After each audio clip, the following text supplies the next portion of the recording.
This here's from the Mirror. It's called Angelina Jolie Suffers Major Setback in Bitter Legal War with Brad Pitt from May 22nd, 2024. This has been in the news for a little while now, maybe at least 2 years or something like that. It's been lukewarm, but I figured once in a while, let's check up, see what's going on. This seemed big enough.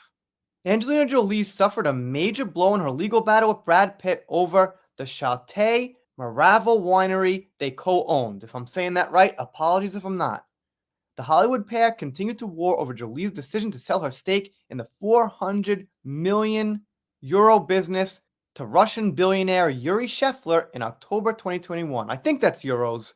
$400 million, euros, something, a lot. Fight Club star Pitt is asking LA Superior Court to unwind the sale, claiming the couple had an agreement not to sell to a third party without consent. Jolie claims she backed out of her stake to sell to ex-husband after he asked her to sign an unconscionable privacy agreement as part of the deal. But a U.S. judge has now ruled Jolie must produce all non-disclosure agreements that she agreed with third parties from 2014 to 2022 after Pitt's attorney, John Berlinski, insisted her defense is undermined by her routine use of them. He argued Jolie herself weaponized NDAs and even asked Pitt to sign a broader agreement as part of their divorce talks just 6 months after the disputed sale. So it looks like these NDAs here, put simply, are going to be a problem for Angelina Jolie. They're going to expose things that she doesn't want talked about, most likely. This has been going on, like I said, for a long time. We just need a little closure here. I don't know why these things take so long. I mean, it's a huge celebrity court case. You know, compared to other cases, their names are huge. I don't see why it doesn't get sped up. A close source to Brad said Angelina chose to make NDAs a battleground in this case, and now her strategy appears to have backfired spectacularly.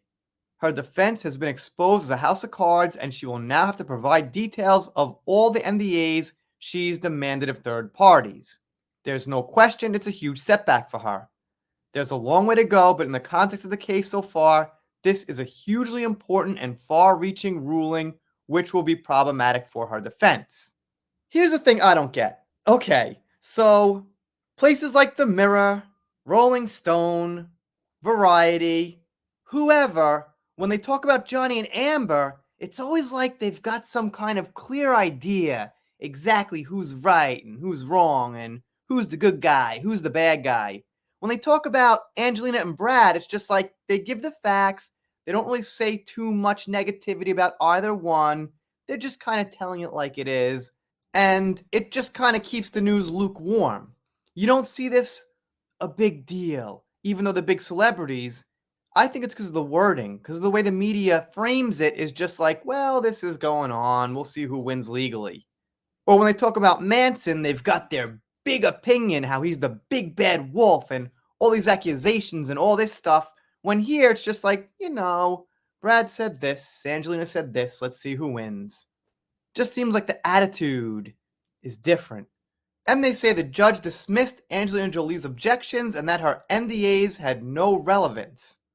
She ordered the Tomb Raider actress to produce all NDAs she proposed or that were proposed by others, regardless of whether they were finalized or agreed. Yeah, that's smart, because even if it wasn't agreed, it still shows intentions.